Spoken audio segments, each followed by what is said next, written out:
Dans un petit village vivait un beau jeune homme appelé Saka. Il habitait seul auprès de sa grand-mère Fatima, qui était une dame très gentille et sympathique. Même dans le village, elle était assez connue et les villageois l'adoraient énormément pour sa gentillesse. Saka était souvent attaché à sa grand-mère, car elle représentait en même temps une mère pour lui. Il n'avait pas eu la chance de vivre avec sa mère alors qu'il était âgé de seulement 5 ans. Le jeune homme avait fait face à la mort prématurée de sa mère. Depuis ce temps, il n'avait eu pour repère que sa grand-mère. Avant de mourir, sa mère lui avait remis un petit collier. Elle lui avait recommandé de le garder toujours jalousement sur lui. C'était sa manière à elle de toujours répondre présent pour lui chaque fois qu'il serait dans le besoin. Saka ne savait pas non plus qui était son père. Quand il essayait de confronter sa mère à ce sujet pour en apprendre davantage sur lui, elle ne lui donnait jamais de réponse convaincante et finissait toujours par le détourner du sujet. Ainsi, avec Fatima, ils essayaient de joindre les deux bouts à travers la vente des feuilles traditionnelles et les remèdes naturels pour aider certains villageois à trouver satisfaction à leurs problèmes de santé. Des fois, Fatima marchait très loin dans les villages voisins pour chercher des plantes médicinales et les ramenait ensuite dans leur village. Elle était assez ouverte avec Saka et lui apprenait tout ce qu'elle connaissait sur les plantes. Avec le temps, Fatima n'avait plus assez de force. Elle était très faible et ne sortait presque plus. Les villageois ne venaient plus se faire soigner, car ils estimaient que Saka n'était pas assez expérimenté et sage comme sa grand-mère. Du jour au lendemain, ils n'avaient plus du tout les moyens de manger et de subvenir à leurs premiers besoins par manque d'argent. Saka cultivait le champ avec des paysans du village et se faisait payer un peu d'argent. L'argent qu'il gagnait ne suffisait pas pour bien vivre avec sa grand-mère, et parfois les paysans, violents et méchants, ne lui payaient pas son argent. Saka ne savait plus quoi faire. Il voulait le meilleur pour Fatima, mais il n'arrivait même pas à manger 3 fois par jour, il n'avait plus d'économie. Pendant 3 années, Saka et sa grand-mère vivaient dans cette pauvreté extrême. La grand-mère de Saka ne faisait que pleurer, et Saka se sentait inutile. Un jour, Saka annonça à sa grand-mère qu'il irait en ville pour pouvoir trouver un peu plus d'argent et pouvoir les sortir de cette misère. En une semaine, il travailla 2 fois plus et rassembla tout l'argent pour préparer son voyage en ville. Le jour suivant, après avoir fait ses bagages et après avoir reçu la bénédiction et les prières de sa grand-mère, il se rendit dans une grande ville où il y avait beaucoup d'opportunités de travail bien payées. Une grande aventure s'annonçait pour lui. Avec le peu d'argent qu'il avait économisé, il loua une petite maison modeste. Chaque jour, dès qu'il se réveillait, il déambulait dans la ville, frappait de porte à porte pour trouver rapidement un petit job. Il finit par être recruté dans une grande entreprise de la ville pour s'occuper de la propreté. Il était payé plus qu'au village et il n'avait pas à travailler sous le soleil ardent du matin au soir. Il était très heureux et faisait son travail avec joie et détermination. L'entreprise appartenait à un homme d'affaires appelé M. Johnson, qui était très riche et très connu dans la ville. Au sein de l'entreprise, Saka pouvait voir des hauts cadres de la ville, soigneusement habillés et travaillant pour la plupart sur des ordinateurs. Saka nettoyait les bureaux, les tables et s'assurait que tout soit propre et dépoussiéré. Un jour, alors qu'il nettoyait les fenêtres de l'entreprise, il vit au loin une très belle femme. Elle était habillée de manière élégante et soignée. C'était la fille de M. Johnson, le PDG de l'entreprise. Elle s'appelait Mademoiselle Ogechi et travaillait elle aussi au sein de l'entreprise de son père. Depuis ce jour, Saka ne cessait de penser à elle. Elle était si belle, elle sentait si bon. Elle n'était ni arrogante ni grossière malgré qu'elle était la fille du PDG, et parfois elle prenait même le temps de discuter avec Saka. Saka ne pouvait s'empêcher de rêver, et chaque fois qu'elle s'arrêtait devant lui, il avait le cœur qui battait très fort. Saka était bien convaincu qu'il n'aurait aucune chance avec elle vu son statut de misère, mais il ne pouvait pas s'empêcher de penser à elle. Au boulot, certains agents d'entretien qui travaillaient avec Saka avaient remarqué les sentiments de ce dernier vis-à-vis d'Ogechi. Ils se sont rapprochés de lui pour le mettre en garde. Fais très attention. Saka, si tu tiens à ton travail, arrête de fréquenter la fille du PDG. Le PDG est très dangereux et sévère, il ne rigole pas avec ça. Cependant, malgré les mises en garde de ses collègues, Saka aimait Ogechi de plus en plus. Il ne pensait qu'à elle chaque nuit et ne dormait pas. Il trouvait Ogechi incroyablement belle et il était éperdument tombé amoureux d'elle.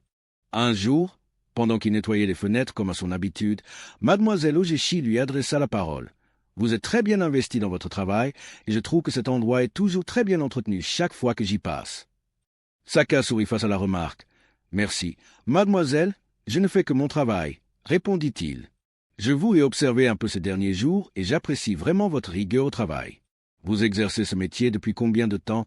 demanda-t-elle à nouveau. « Je suis arrivé ici il n'y a pas longtemps. Mademoiselle, J'ai quitté mon village pour essayer de trouver un travail en ville afin de gagner un peu d'argent et aider ma grand-mère souffrante, expliqua Saka. Ogechi s'intéressait de plus en plus à la conversation. Elle lui posa quelques questions pour savoir comment il s'en sortait. Saka lui expliqua davantage sa vie en ville. Même si ce n'est pas toujours facile, je m'en sors du mieux que je peux, ajouta-t-il. Ogechi écoutait son histoire, l'air fasciné. Elle l'encouragea et lui demanda de continuer sur cette lancée. Des semaines déjà que Saka avait échangé pour la première fois avec Ogechi. Chaque fois qu'il était au travail, il espérait toujours qu'elle passe afin qu'ils discutent comme toujours. Ils étaient devenus des amis, et Saka appréciait énormément discuter avec elle. Ses amis ne cessaient de le rappeler à l'ordre de lui dire de faire attention pour ne pas attirer la colère du PDG. Cependant, son cœur était déjà trop loin. Il aimait discuter avec elle et passer du temps avec elle. Un soir, après avoir travaillé toute la journée, Saka s'apprêtait à rentrer chez lui. C'est alors qu'il entendit une voix derrière lui l'appelant. C'était Ogechi. « Excuse-moi de te déranger, Saka, mais j'ai vraiment besoin que tu me rendes un service. Demain, nous devons rencontrer des clients, mais nous ne disposons pas d'assez de volontaires. Pourras-tu nous aider ?» Sans hésiter, Saka accepta. De toute façon, il n'avait rien à perdre. Au contraire, il pourrait avoir la chance de rester beaucoup plus en compagnie d'Ogechi, et cela le réjouissait déjà. Le jour de l'événement, Saka s'était empressé d'être à l'heure et de respecter strictement les instructions d'Ogechi. Il marchait à côté d'elle et restait assez courtois avec les clients. Il avait remarqué une fois de plus comment Ogechi était gentil avec tout le monde et respirait la joie de vivre. À la fin de l'événement, Ogechi remercia Saka pour son aide. « Je suis vraiment reconnaissante pour tout, Saka. Je ne sais pas comment j'aurais pu m'en sortir aujourd'hui sans toi. Tu m'as été d'une grande aide et je t'en remercie. »« Je vous en prie, mademoiselle. Comment ça, Saka? J'ai passé une belle journée et j'ai aussi beaucoup appris de l'événement. » Ogechi répondit. « Je suis content que cela t'ait été utile. » Elle le serra dans ses bras en signe de reconnaissance. Elle sentait si bon. Saka ne voulait plus la laisser. Il la serrait de plus en plus fort contre lui et profitait du moment. « Que faites-vous, monsieur ?» lui demanda Ogechi avant qu'il ne se rende compte qu'il allait trop loin. Il rentra à la maison avec un large sourire aux lèvres et une grande lueur d'espoir. Même s'il n'était pas riche, il ressentait quand même qu'il pouvait croire à l'impossible. Il savait que ce câlin n'était pas juste pour le remercier. « Je suis sûr qu'Ogechi ressent quelque chose pour moi », se disait-il. Il espérait juste que les choses deviennent plus sérieuses entre lui et Ogechi et que le statut social ne constitue pas un frein à son amour. Avec le temps, ils passaient de plus en plus de temps ensemble et M. Johnson les surprenait à chaque fois ensemble, très proches l'un de l'autre. Il interpella sa fille et commença. « Je suis vraiment surpris par tes comportements de ces derniers jours. Comment peux-tu traîner avec un personnage d'aussi basse classe? Je ne veux plus te voir avec lui. Tu dégrades mon image et mon statut de PDG. » Ogechi était sans mots. Son père venait de la détruire émotionnellement. Elle essayait de convaincre son père que c'était un homme bien, mais il ne voulait rien entendre. « Qu'il soit travailleur ou pas, je ne veux plus que tu passes du temps avec lui ou que tu lui parles, et c'est la dernière fois que je vais te rappeler à l'ordre. » Ogechi fondit en larmes. Depuis cette conversation avec son père, elle n'avait plus l'autorisation de parler avec Saka. Monsieur Johnson avait employé des agents pour la surveiller partout. Saka était juste stupéfait et se contentait juste de regarder Ogechi passer devant lui sans pouvoir rien faire. Déçu et sans recours, le jeune homme avait du mal ce soir-là à dormir. Il décida de joindre sa grand-mère afin de lui raconter ce qu'il vivait. Fatima le rassura et lui donna quelques conseils. Il resta éveillé toute la nuit à penser à Ogechi. De son côté, M. Johnson était loin de se douter que cette séparation qu'il avait orchestrée n'arrangerait pas vraiment la situation. C'est maintenant qu'Ogechi et Saka ressentaient de plus en plus le besoin de se voir, de se parler. Un jour, alors qu'Ogechi se servait son café, elle fit maladroitement tomber sa tasse par terre. Saka, qui était dans les environs, profita de l'occasion, se précipita pour essuyer. « Je m'excuse de te créer plus de travail », s'excusa Ogechi. Saka répondit à son tour. « Ne vous inquiétez pas, mademoiselle, c'est mon travail. » Pendant que Saka essuyait la tâche, Ogechi s'approcha de lui et lui dit « J'aurais vraiment souhaité qu'on se voie et qu'on discute davantage. » Elle se tourna, le cœur battant, pour voir si quelqu'un l'observait, avant de se retourner face à Saka, qui répondit « J'aimerais aussi discuter plus avec vous, mais je ne veux pas de problème avec votre père. » Pendant qu'ils discutaient, M. Johnson était à la porte et entendait tout sans se faire remarquer. Il alla dans son bureau, le cœur brûlant comme un volcan. Il prit son téléphone et appela un homme de main. Il lui demanda d'intercepter Saka le soir à la sortie du service et de le corriger sévèrement. Il sort vers 20 heures, il passe toujours par la ruelle derrière le supermarché. Frappe-le proprement et interdit-lui de ne plus jamais s'approcher d'Ogechi, ajouta M. Johnson, l'air furieux. Pas de souci, M. Johnson. Faites comme si c'est déjà fait, répondit l'homme de main. Le soir, Saka avait fini son travail et sortait de l'entreprise pour rentrer chez lui. Arrivé dans la ruelle derrière le supermarché, 2 hommes en cagoule lui barrèrent la route. Avant qu'il n'ait le temps de dire quoi que ce soit, les 2 hommes se jetèrent sur lui et le frappèrent sauvagement, lui donnant des coups de poing dans le ventre et sur le visage. « Ne t'approche plus jamais d'Ogechi, sinon la prochaine fois on te tuera », ajouta un des hommes masqués avant de disparaître en courant. Saka resta inconscient pendant plusieurs minutes, seul au sol. Quand il se réveilla, il n'y avait plus personne autour de lui. Il rentra à la maison avec du sang sur le visage et des maux de ventre intenses. Cette fois, c'était clair dans sa tête. S'il continuait de voir Ogechi, il ne risquait pas seulement de perdre son travail, mais aussi sa vie. Il prit la décision de s'éloigner d'Ogechi. Pendant 3 mois, il n'adressa plus jamais la parole à Ogechi. Quand il finissait sa journée de travail, il s'empressait de rentrer chez lui. Ogechi, quant à elle, ne comprenait plus ce qui se passait avec Saka. Quand elle le saluait, Saka ne lui répondait plus et faisait comme si elle n'existait pas. Elle cherchait par tous les moyens comment faire pour le revoir et discuter avec lui, mais Saka s'éloignait constamment d'elle. Au fil du temps, à force de penser à Saka sans pouvoir lui adresser la parole, Ogechi tomba gravement malade. Un jour, alors que Saka s'apprêtait à jeter les ordures, il vit un papier soigneusement plié. Curieux de connaître le contenu, il l'ouvrit. Il y avait marqué dessus une lettre de Ogechi. « Retrouve-moi pour le déjeuner aujourd'hui dans le jardin privé derrière le stade. Ne t'inquiète pas, personne ne nous verra à cet endroit. » Le soir, comme prévu, Saka se rendit dans le jardin à la rencontre d'Ogechi. Dès qu'elle vit Saka, elle courut pour le serrer dans ses bras et lui fit un bisou dans le cou.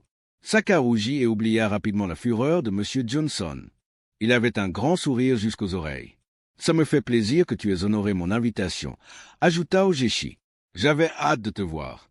Tu m'as manqué énormément. »« Moi également, j'avais hâte de te voir, » répondit le jeune homme.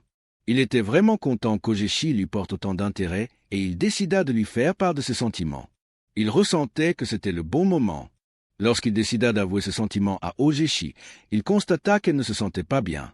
Il lui demanda alors « As-tu un souci? Y a-t-il quelque chose qui ne va pas ?»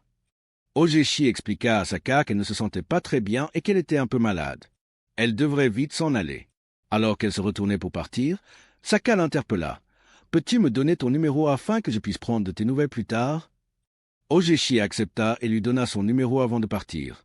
Il ne cessait de lire et relire le numéro. Le jour suivant, après le travail, Saka s'empressa d'appeler Ogechi pour lui demander comment elle allait. Elle arrivait à peine à être audible et Saka lui demanda de le rejoindre à nouveau le lendemain dans le jardin. Ogechi se rendit comme prévu au lieu de rendez-vous. À son arrivée, Saka lui remit un sachet précieusement emballé. C'était un remède traditionnel qu'il avait fait pour à la fin qu'elle guérisse rapidement. Ogechi le remercia pour sa gentillesse et lui dit qu'elle avait déjà payé des médicaments, mais Saka lui assura qu'avec son remède, elle allait retrouver plus rapidement sa santé. Pour éviter que son état ne s'aggrave avec le froid, il prit congé d'elle et se rendit à la maison. Cette nuit-là, Saka était animé par une joie étrange. Il se sentait bien d'avoir pu remettre son remède à Ogechi. Le lendemain soir, après le travail, il décida d'appeler à nouveau Ogechi pour lui demander si elle se sentait mieux. « Bonsoir Ogechi, j'espère que tu vas beaucoup mieux. » Au lieu de la voix fine de la jeune fille, c'était une voix assez grave et rauque qui lui répondit. « Pauvre villageois, arrête d'appeler Ogechi. Contente-toi des personnes de ta classe sociale, » ajouta la personne de l'autre bout du téléphone avant de raccrocher brusquement. Saka était désorienté. Il ne connaissait même pas la personne qui lui avait parlé de cette manière et rentra chez lui, l'air désespéré. Il décida de patienter et d'attendre jusqu'au lendemain pour espérer avoir plus de nouvelles et d'explications. Le lendemain, il regarda dans le bureau d'Ogechi pour voir si elle était venue au travail, mais elle n'était pas dans le bureau. Il se rendit dans leur lieu de rencontre habituel pour voir si elle l'attendait, mais elle n'y était pas. Il était tenté de l'appeler, mais il n'avait aucune envie de faire face à la situation de la veille. Dans la journée, l'un des agents de sécurité lui apprit que le PDG, M. Johnson, voulait le voir immédiatement dans son bureau. Sans tarder, Saka se rendit dans le bureau de M. Johnson. Celui-ci l'attendait déjà, le regard furieux. Quand Saka entra dans la pièce, il le regarda de haut en bas avant de commencer. Hier, le fiancé de ma fille m'a raconté que vous l'avez appelé. Alors écoutez-moi bien, je vais être très gentil aujourd'hui. Je ne veux plus vous voir avec ma fille. Bientôt, elle sera la femme d'un homme qui respecte son rang. Alors je vous conseille de faire de même. C'est la dernière fois que je vais vous rappeler à l'ordre. » Saka était très déçu. Il voulait répondre, mais M. Johnson ne lui laissait pas la possibilité de le faire. « Ne parlez pas quand je parle. Je ne veux plus que vous ayez un lien avec ma fille, » répondit-il sévèrement. « Vous n'avez rien pour rendre ma fille heureuse, alors laissez une autre personne capable de le faire s'en charger. » Après ces mots, il lui ordonna de quitter son bureau, et Saka s'en alla. Saka savait qu'il n'était pas riche et qu'il n'avait pas assez d'argent, mais il était très malheureux d'entendre M. Johnson le lui lancer à la figure sans aucune crainte. Toute la journée, il était tourmenté et mal à l'aise. À la fin de la journée, il sortit et s'en alla. Il se demandait s'il devrait démissionner, mais quand il pensait à toutes les promesses qu'il avait faites à sa grand-mère, il trouvait toujours la force de revenir au boulot le jour suivant. Des semaines après, Saka continuait toujours son travail. Cette fois-ci, il devait nettoyer aussi le bureau de l'adjoint du PDG, qui s'appelait Hamza. Celui-ci était très sévère avec lui. Il laissait toujours exprès son bureau en désordre pour donner beaucoup de travail à Saka. Quand Saka rangeait, il jetait encore d'autres documents pour l'énerver, mais le jeune homme gardait toujours son calme. Un jour, alors que Saka avait complètement fini de ranger et de nettoyer le bureau de Hamza, celui-ci jeta encore plein de papiers par terre en sa présence. Saka en eut marre et décida de lui parler. « S'il vous plaît, monsieur, dans votre bureau, il y a une poubelle dans laquelle vous pouvez mettre vos papiers. »« C'est là que ça commence, » répondit Hamza. « Je fais ce que je veux. Vous n'avez pas de recommandation à me faire. Si je jette les papiers, c'est pour que vous puissiez toujours travailler au lieu de rester toute la journée à ne rien faire. » Saka trouvait familier la voix de Hamza. Il finit par se rendre compte que c'était la personne qui lui avait répondu sévèrement le soir, où il avait appelé Ogechi pour prendre de ses nouvelles. Il en eut marre de tout ce qu'il subissait. Il sortit du bureau pour rentrer chez lui sans rien dire à personne et sans même finir son travail de la journée. Il ne voulait plus continuer à travailler dans une entreprise où tout le monde le détestait et le maltraitait. Il prit la décision de retourner dans son village pour essayer de se reconstruire. Mais avant de partir, il écrivit une lettre qu'il confia à un de ses collègues qui travaillait comme agent d'entretien dans la même entreprise que lui. Dans cette lettre, il disait « Bonsoir Ogechi, j'espère que tu vas beaucoup mieux maintenant. Je tenais à t'informer que je veux rentrer au village parce que je vis beaucoup de situations difficiles et de discrimination ici. Je préfère aller au village et vivre dans ma misère plutôt que de rester ici. Mais je voulais te dire quelque chose que je n'ai jamais eu la chance et le courage de te dire. Je t'aime, Ogechi. Je t'aime comme un fou et je n'ai jamais cessé de penser à toi depuis le jour où je t'ai vu pour la première fois. Mais ton père m'a demandé de rester loin de toi si je ne voulais pas de problème. Je suis désolé, mais je dois partir. » Saka fit ses bagages et, sans informer personne, il rentra chez lui au village pour aller retrouver sa grand-mère. Fatima était tellement contente de le revoir car il lui manquait tellement. Saka narra toutes ses mésaventures à Fatima, qui était très fière de lui et de son courage. « Je suis vraiment contente que tu sois revenu sain et sauf. Le plus important pour moi est que tu sois bien portant. Même si nous n'avons pas beaucoup d'argent, au moins nous aurons la paix intérieure, » dit-elle. Avec tout l'argent que Saka avait réussi à cotiser avec son salaire en ville, il ouvrit une grande boutique de remèdes traditionnels dans son village. Il déménagea également avec sa grand-mère dans une grande maison. Pendant des jours, il ne cessait de penser à Ogechi, mais il savait que ce n'était pas une fille qu'il pourrait avoir la chance d'épouser.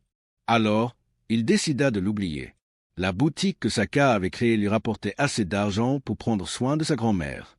Le jour suivant, alors que Saka se rendait dans sa boutique, il reçut l'appel d'Ogechi. Il décrocha et elle commença. « Je dois te voir pour te dire quelque chose de très important. Saka, nous ne pouvons pas parler en appel, alors je veux que tu me dises comment me rendre dans ton village pour te retrouver. » Saka était surpris, mais il lui indiqua le village. Le lendemain, Ogechi se rendit dans le village de Saka. Dès qu'elle vit Saka, elle courut vers lui et le serra fort dans ses bras. Ils restaient ainsi pendant plusieurs minutes, comme si le monde tournait uniquement autour d'eux. Ogechi commença à parler, le visage inondé de larmes. « Saka, j'ai reçu ta lettre et je ne pouvais pas dormir encore une seule nuit sans t'avouer que moi aussi, je suis éperdument amoureuse de toi. Et depuis ton départ, je n'ai pas cessé de penser à toi. Mon père essaie de me forcer à épouser Hamza, mais je ne l'aime pas car c'est de toi seule que je suis amoureuse. » confia-t-elle en larmes. Elle lui expliqua que Hamza venait d'une famille assez riche et que son père était ami avec ses parents. C'est la raison pour laquelle un mariage avait été arrangé entre Hamza et elle depuis toute petite. Pendant qu'ils discutaient, deux grosses voitures se garèrent devant eux. Ils regardaient tous les deux la voiture quand plusieurs personnes commençaient à descendre. Il y avait M. Johnson dans la première voiture, puis Hamza et ses parents dans la deuxième voiture. Dès qu'il sortit de la voiture, Hamza courut et se jeta violemment sur Saka, le propulsant au sol. Son père, Ibrahim, essayait de l'en empêcher, mais Saka était déjà à terre.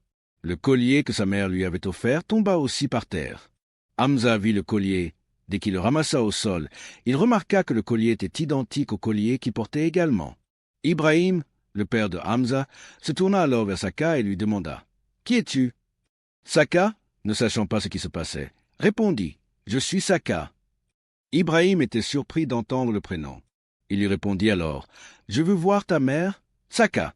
Où est-elle » Sans plus attendre, il entra dans le salon de Saka et tous les autres le suivirent également. Lorsque Fatima vit Ibrahim, elle était stupéfaite. « Enfin, tu te rappelles la route de ce village après toutes ces années. Tu es enfin là. Que faisais-tu tout ce temps? Tu as laissé ma fille toute seule ici dans la misère pour profiter de la belle vie en ville. » « Je suis vraiment désolé, Madame Fatima. Comment ça-t-il? Ce n'était pas de ma volonté. J'ai fait du mieux que je pouvais pour revenir et j'ai alors demandé à votre fille de remettre le collier à notre fils afin que je puisse le chercher quand je serai de nouveau au village. » Hamza était stupéfait. « Donc, Saka est mon frère? Ce voyant est mon frère ?» demanda-t-il, tout confus.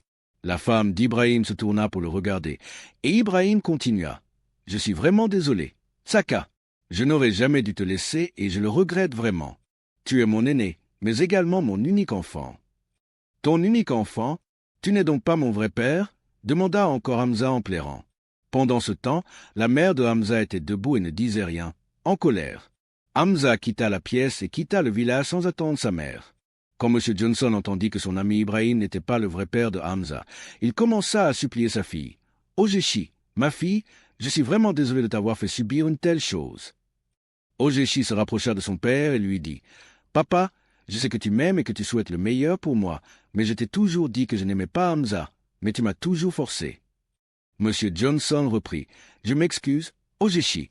Je m'imaginais qu'un mariage entre toi et Hamza t'assurerait un bon avenir. Je suis vraiment désolé. » Pendant qu'il s'excusait, il n'eut plus la force de continuer et s'évanouit. Saka courut pour lui chercher rapidement une natte et il s'y allongea. Après quelques minutes d'inconscience, M. Johnson finit par se réveiller, les yeux lourds de fatigue. Il poursuivit. « Ne m'en veux pas, Ojeshi. Je ne te l'ai jamais dit, mais je souffre d'un cancer grave. Je ne t'ai rien dit parce que je ne voulais pas te faire souffrir. » Ojeshi se tourna vers Saka et lui demanda « Je suis vraiment désolé pour tout, Saka, mais s'il te plaît, aide mon père. Tu m'avais aidé quand j'étais malade et je sais que tu es capable d'en faire autant pour mon père. » De son côté, Saka avait du mal à digérer autant de nouvelles en une journée. Il était dépassé par le cours des événements. Avec une voix tremblante et pleine de colère, il s'écria « Je veux rester seul. J'ai besoin de me poser et de réfléchir. » Ne sachant plus vers qui se tourner, Ojeshi traîna son père dans la voiture pour l'amener à l'hôpital en ville. Le père de Saka prit également sa voiture pour les suivre vers l'hôpital. La vie de son ami était en jeu. Après les analyses, il s'est avéré que M. Johnson souffrait d'un cancer à un stade terminal et qu'il allait mourir dans quelques jours. « Nous ne pouvons plus rien faire pour votre père, mademoiselle. Je suis vraiment désolé, » ajouta le médecin. Ojeshi fondit en larmes. Pendant ce temps, au village, Saka réfléchissait à tout et à rien. Il s'approcha de sa grand-mère et lui demanda « Pourquoi n'as-tu pas jugé bon de m'en parler, grand-mère ?» Celle-ci lui répondit « Je n'avais pas d'autre choix que de garder le silence. Nous avons tous été terriblement marqués pendant ce temps, et je ne voulais pas remettre le couteau dans la plaie. » Après quelques confidences et quelques mots échangés, Saka prit congé de sa grand-mère. Après quelques jours à l'hôpital sans espoir, le père de Saka, M. Johnson, et Ojeshi revinrent à nouveau dans le village. M. Johnson était maintenant en fauteuil roulant. Il ne pouvait plus marcher. Il se mit à pleurer et à supplier Saka de le pardonner. « J'ai vraiment du mal à croire en votre sincérité, M. Johnson. Quand je travaillais encore avec vous, vous m'avez toujours traité comme un moins que rien et toujours rappelé à quel point je ne pouvais pas m'approcher de votre fille. Aujourd'hui que vous avez besoin de moi, vous revenez pour me faire croire que vous regrettez. Je sais que vous n'êtes pas prêt de changer et je ne crois pas à la véracité de vos mots. » M. Johnson était désespéré. Il continua. « Dites-moi combien vous voulez, je vous paierai. » Je m'en doutais. Vous n'avez que votre argent pour détourner les gens. Figurez-vous que je n'en ai rien à faire et que cela ne m'intéresse pas. Vous pouvez garder votre argent pour vous. Si vous êtes autant riche, alors demandez à votre richesse de vous donner une bonne santé. Alors que Saka s'apprêtait à partir, Ogechi courut l'attraper en pleurant. « Saka, sauve mon père, s'il te plaît.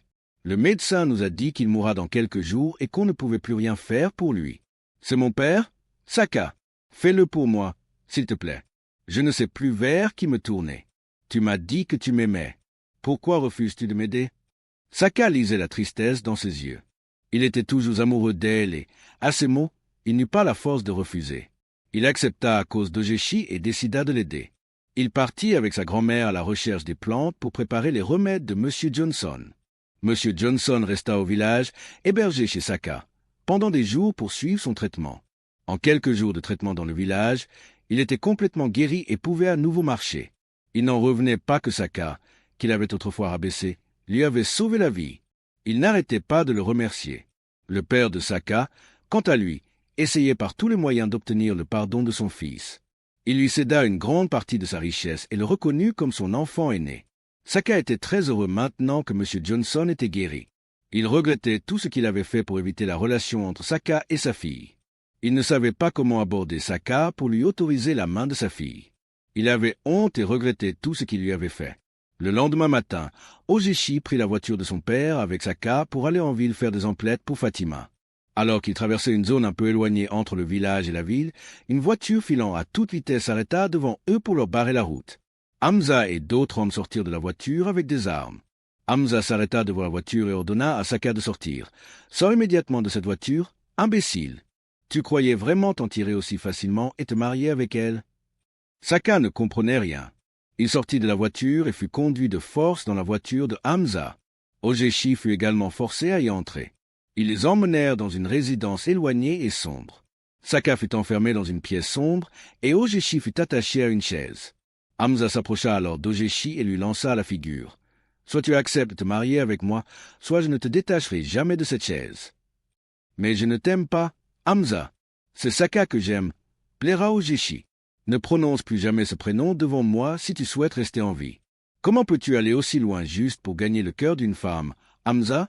Comment peux-tu maltraiter quelqu'un que tu prétends aimer ?» Ogechi ne faisait que plairer. Saka, quant à lui, qui était enfermé, ne savait pas ce qui se passait avec Ogechi. Il priait que Hamza ne lui fasse aucun mal et que quelqu'un vienne les sauver.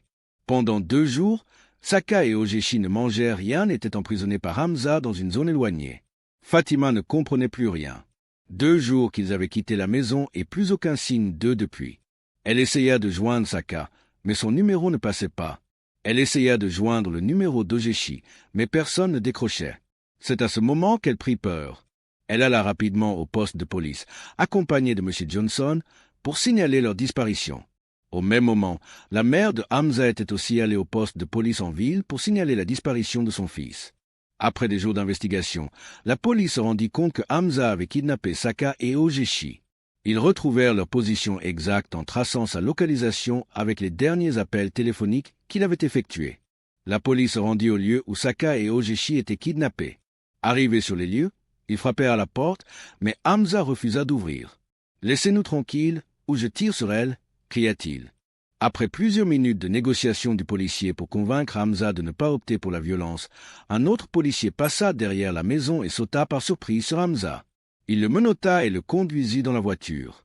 Ogechi se fit détacher et Saka fut libéré de sa cellule. Les deux furent immédiatement conduits à l'hôpital le plus proche. Ils étaient dans un état grave. Après plusieurs jours à l'hôpital, leur santé s'améliora.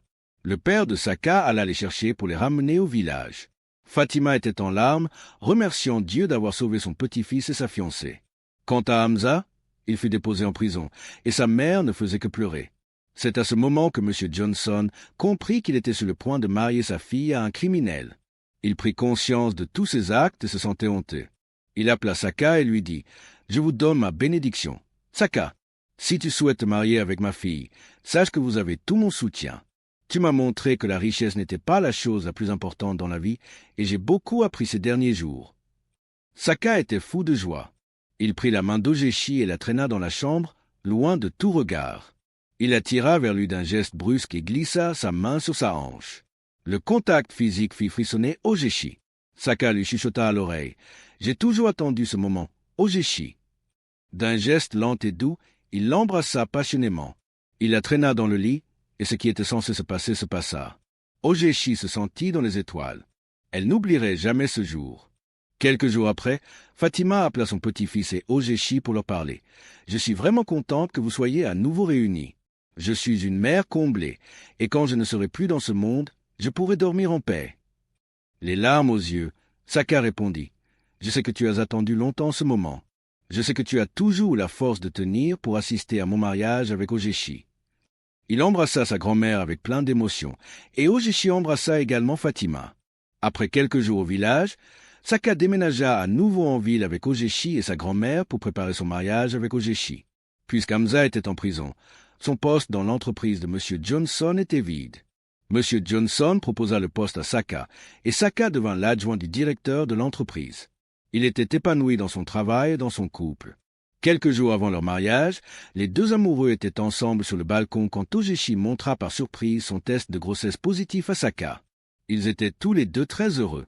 Avec un geste doux, Ogechi et son futur mari s'embrassèrent pendant plusieurs minutes. Le jour du mariage, Ogechi était bien vêtu dans sa belle robe de mariée, et Saka portait sa jolie veste. La fête fut très belle, et ils furent unis par les liens sacrés du mariage. Ils rentrèrent à la maison, et après quelques mois, ils accueillirent leur premier bébé. Devant eux était tracée une vie meilleure, pleine de réussite. La richesse matérielle n'est pas la clé du bonheur. La richesse du cœur et des relations humaines authentiques est inestimable.